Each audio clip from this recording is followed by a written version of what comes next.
2025년 10월 30일, 오늘 아침 신문 1면을 보셨나요?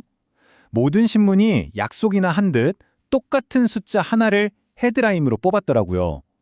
바로 이 숫자가 오늘 우리가 함께 파헤쳐볼 이야기의 시작점입니다. 대한민국을 뒤흔든 오늘의 주요 뉴스들, 지금부터 하나씩 살펴보시죠. 네, 바로 2천억 달러. 와, 정말 천문학적인 액수죠. 도대체 이 어마어마한 돈이 어디서 나와서 어디로 가는 걸까요? 이게 뭐냐면요.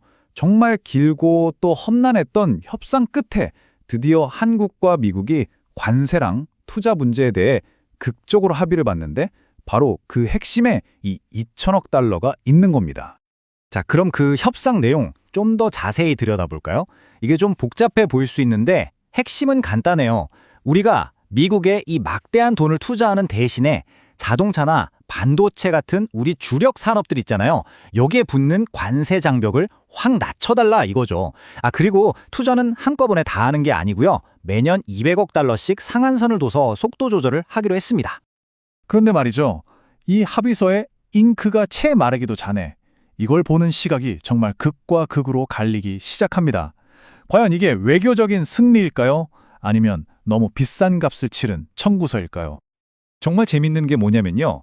합의 소식이 딱 나오자마자 언론들이 이걸 평가하는 방식이 정확히 두 개로 쪼개졌다는 거예요. 한쪽은 이건 외교적 쾌거다. 또 다른 한쪽은 이건 너무 비싼 청구서다. 이렇게요.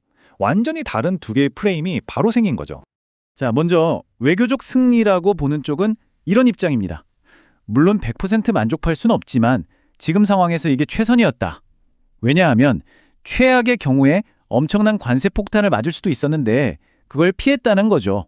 아주 현실적인 평가라고 할 수 있겠습니다. 하지만 반대편 목소리는 아주 단호합니다. 아니, 왜 우리가 다른 나라 제조업 살리자고 이렇게까지 무리를 해야 하냐?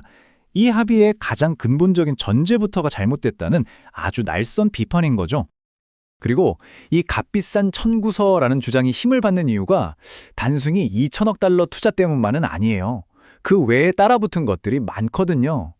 여기 보시면 신라 금관을 본뜬 선물이라든지 수백억 달러짜리 보잉 항공기 구매 계약, 또 미국산 LNG 수입까지 이런 것들이 다 합쳐지면서 논쟁에 더 불이 붙은 겁니다.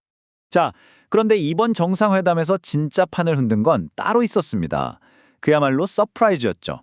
이 얘기가 나오자마자 모든 대화의 주제가 확 바뀌어버렸습니다. 그게 뭐였을까요? 바로 회담 중에 이재명 대통령이 던진 한마디. 정말 아무도 예상 못했던 한 수였습니다. 바로 핵 추진 잠수함 건조를 도와달라는 요청이었어요. 이 핵 잠수함이라는 게 뭐냐면 원자력으로 움직여서 몇 달이고 물속에 있을 수 있는 엄청난 전략 무기거든요. 근데 우리가 이걸 수십 년 동안 갖고 싶어 했는데도 한미 원자력 협정 때문에 연료를 만들 수가 없어서 계속 못하고 있었던 바로 그겁니다. 근데 더 놀라운 건 이 요청에 대한 답변이 어떻게 나왔냐는 거예요. 무슨 공식 발표나 외교 문서를 통해서가 아니라 트럼프 대통령이 새벽 6시 47분에 개인 SNS 트루스 소셜에 딱 한 줄 올린 글이었어요. 핵 잠수함 건조 승인했다. 이 한마디에 그냥 온 나라가 발칵 뒤집혔죠. 물론 나중에 대통령실에서 이건 후속 협의를 시작한다는 뜻이다라고 해명하긴 했지만요. 근데 여기서 진짜 아슬아슬했던 포인트가 있습니다. 이 대통령이 핵잠수함이 왜 필요하냐고 설명하면서 북한뿐만 아니라 중국 잠수함을 추적해야 한다는 말을 직접 했다는 거예요. 바로 다음 날이 시진핑 주석 국빈 방한이었는데 말이죠. 정말 위험천만한 외교적 줄타기라고 밖에는 볼 수 없었죠. 자, 이렇게 한미 정상회담이라는 엄청난 이슈가 모든 걸 다 빨아들인 것 같았지만 사실 그날 아침 신문에는 다른 중요한 소식들도 많았습니다. 대한민국의 다른 얼굴들을 보여주는 기사들이었죠. 그럼 각 신문사들이 어떤 단독 기사들을 썼는지 한번 쓱 훑어볼까요? 조선일보는 젠슨 황, 이재용, 정의선 회장이 치맥 회동을 갖는다는 소식을, 한국일보는 여당이 추진하는 법 왜곡죄에 대법원이 반대했다는 내용을 다뤘고요.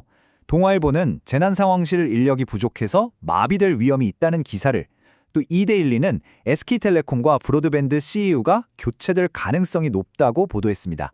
한겨레는 최민희 의원이 비판 보도를 막아달라고 방심의에 문의했다는 논란을 다뤘네요. 자, 이번엔 경제 쪽으로 가볼까요?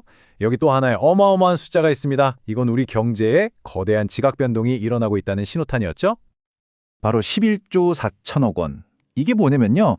SK 하이닉스가 3분기에 벌어들인 영업이익입니다. 사상 최대 실적이죠. 바로 AI 붐 덕분인데요. 이 소식 하나로 코스피 지수가 그야말로 하늘을 뚫고 사상 최고치를 찍었습니다.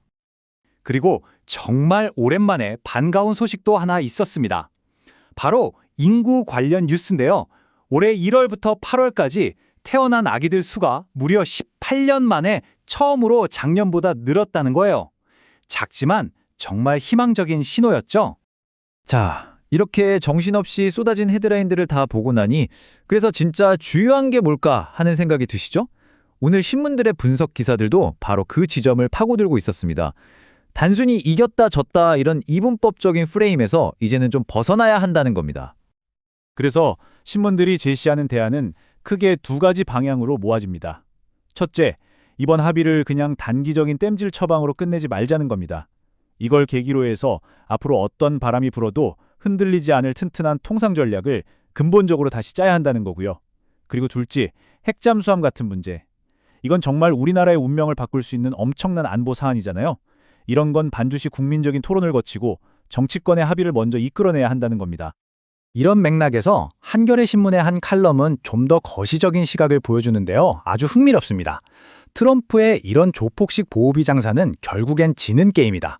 왜냐하면 이런 식으로 동맹국들을 압박하면 동맹국들이 결국 미국에서 벗어나 다른 길을 찾게 될 거고 그 이익은 고스란히 중국에게 돌아갈 거라는 날카로운 지적이죠. 결국 이 모든 이야기는 우리에게 하나의 거대한 질문을 던집니다. 2천억 달러라는 약속, 그리고 핵잠수함이라는 거대한 변수. 오늘 우리가 목격한 이 결정들이 과연 10년, 20년 뒤에 우리 대한민국을 어떤 모습으로 만들어 놓을까요? 그 결과는 이제 막 시작됐을 뿐입니다.